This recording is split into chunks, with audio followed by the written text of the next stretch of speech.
Hey, so it is Tuesday and it's totally morning time. I'm Andria and it is GenderqueerChat, so welcome to GenderqueerChat. So I'm a little bit totally tired today, this morning, and I haven't slept, and I was really dysphoric yesterday, so it's been really difficult. So if I'm not in the greatest mood for this, that is totally why. And yeah. Anyways, this is a really good topic this week, and I'm probably gonna have quite a bit to say on it. I've been thinking about it all week and stuff, so I'll probably just get right into it. Camera's a little bit closer to my face this time. We're in a different angle, so yeah, we'll see how that goes. Anyways, okay, so here is the topic. So this week's comment, or this week's topic, was actually a comment on Ricky's video from a viewer. Hello. And the comment was originally addressed to Ricky, but also kind of to all of us. So I'm going to read out what the comment was, and then I will probably expand out and vegify the topic so that it's more applicable for me to also be able to answer. So the comment is, as I feel personally a little bit lost between the FTM and genderqueer identity, feelings, and possibilities, as both have attributes I feel totally related to, but none of them seem to fit perfectly in the end. It would be great if you could tell more about your personal journey between these two ways of making sense of your feelings. What brought you to the conclusion that the FTM identity does not fit you? This is, of course, a question to all genderqueer chatters. Thanks, and greetings from overseas. Greetings. This is an excellent question. So, let's see. So, personally, I also identify as trans, not particularly FTM, if you will, sort of the other direction, but in short, I reject body categorizations. But I do identify as trans, and that's important for me. I think that what the question is asking is basically, how do you make sense of your feelings, of like your inner feelings as it relates to gender and transgender, especially for those of us that identify as that as well. So yeah, I think that making sense of these kinds of feelings is a really important thing to do, and it can potentially be a lot of processes, and potentially some very long and ongoing processes. I think kind of exploring our own identity and genders and things like that is just a really big thing, like a really major part of life, at least in my experience so far. It's been kind of a major thing. So I would say don't worry too much about finding a label or like an identity word for you that fits, but I mean, of course, if that's important to you, then that's a wonderful thing to do. I can certainly appreciate the kind of relief that comes from finding a sort of group that you can really relate with and stuff.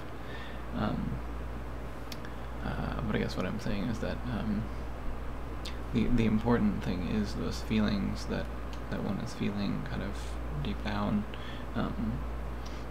and to look into one's own experience, and then also to look a little bit at what other people are experiencing as well, and what they express about their experiences with gender and what different words mean to them.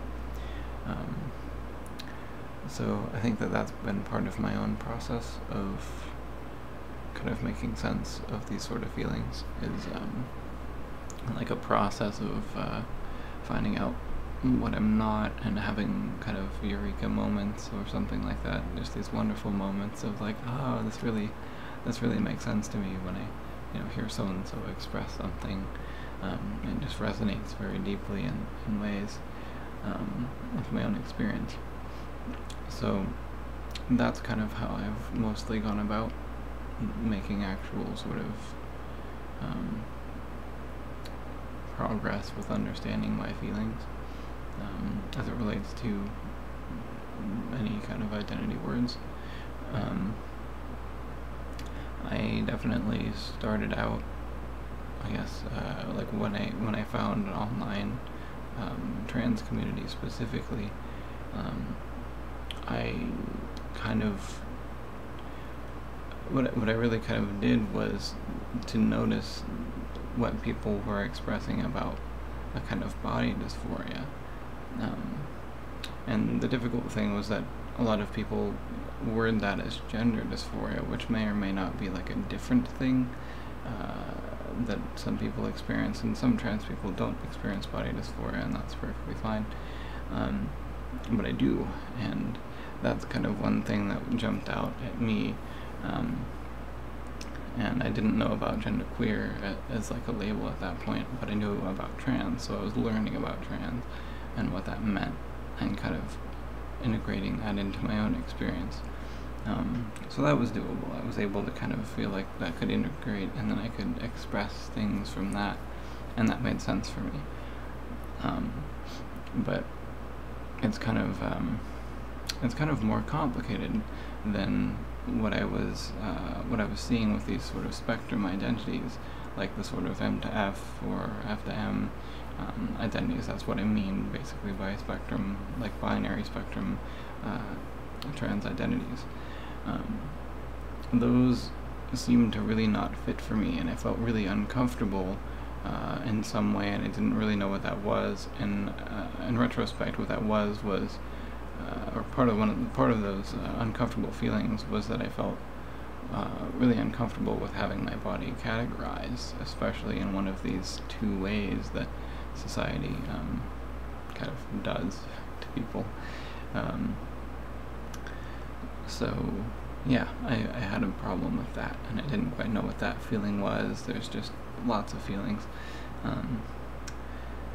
But yeah, I think that was an important distinction for me, and I started to notice things like non-binary was a word, and so I was like, oh, okay, yeah. And unfortunately that was usually less visible in trans communities, it seemed. So that was really difficult in some respects. It was like a minority within a minority, because I really didn't like these passing ideas. I especially do not like pressures on people to pass and things like that. People can have their goals and stuff, but I really didn't like that, and I still reject those kinds of things for myself. So to me, that's one thing which helps me to make sense of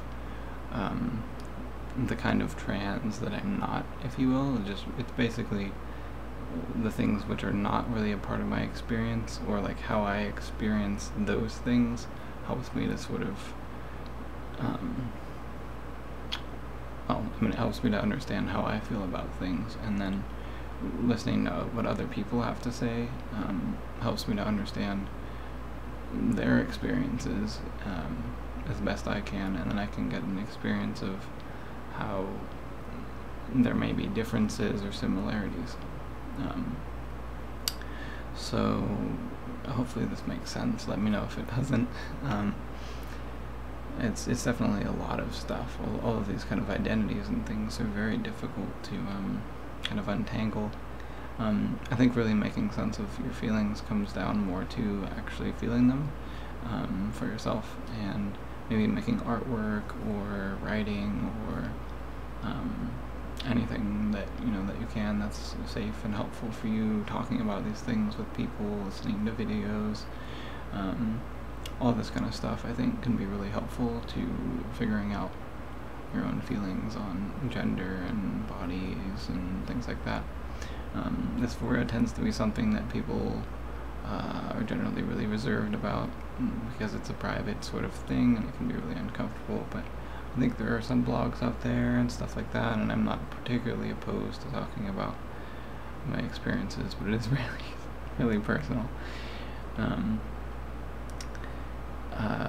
But yeah, I kind of don't know where I'm particularly going with this, and it's like 10 minutes, but this is a really important kind of topic, and I think it's an excellent thing to address. So I'm just trying to cover this as much as possible, and hopefully some of this will be helpful in ways. Let's see. I'll go back to the question really fast. So, like, what brought you to the conclusion that FTM identity does not fit you? Was a part of the question. Yeah. So as far as these like gender spectrum trans identities, like M to F or F to M, I guess I kind of mentioned the things that made me feel like that wasn't quite the thing for me. So it's basically that the way that I experienced my body dysphoria and then my gender, which ended up being a separate thing from that, and that took quite a long time to kind of figure out and feel out for myself. That difference between gender and my body and body dysphoria that I experienced. So that was rather important. But I think what has helped me to kind of understand and filter out my own experience of trans and differentiate that experience from what I hear from some other groups of people, like these more binary identified trans people, is just kind of generally not relating over certain things, and having, for myself, having a lot more fluidity for the most part, at least as far as I've seen, you know, than a lot of people who identified more in a binary way. I'm not uncomfortable with trans women as a label. I even use that sometimes, but at this point I really like genderqueer, and there are good definitions of that out there, of course. It's a very huge, kind of wonderful umbrella term, and it embraces a lot of varying identities. So yeah, trans to me now almost just refers to my own experience of my body, and yeah, just body related experiences, how I interpret my body. So none of that particularly has labels. I kind of came up with something for myself a while back, which is trans fluid, and I haven't really heard anybody else talk about the things that I mean by that. So I guess the useful thing that a person can get out of me saying that is that we're different, and it's perfectly okay to be different. And even if you don't see different aspects of your experience reflected in things that other people have expressed, maybe you will someday, maybe you'll find somebody, or you could be different, you know, you can be unique.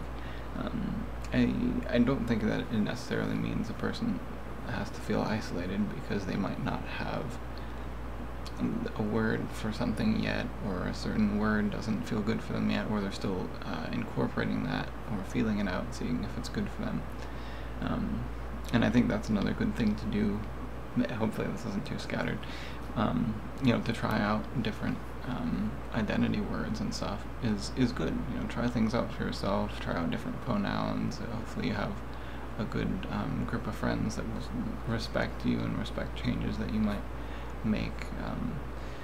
So yeah, I think that's a really important thing, getting to play around with that kind of stuff and explore your own gender, and just yeah, don't worry too much about the labels. You know, I can certainly say that at GenderqueerChat we're totally awesome and we'll accept you for you. So yeah, basically just yourself, explore feelings, and take time with stuff, and you know, enjoy it the best that you can.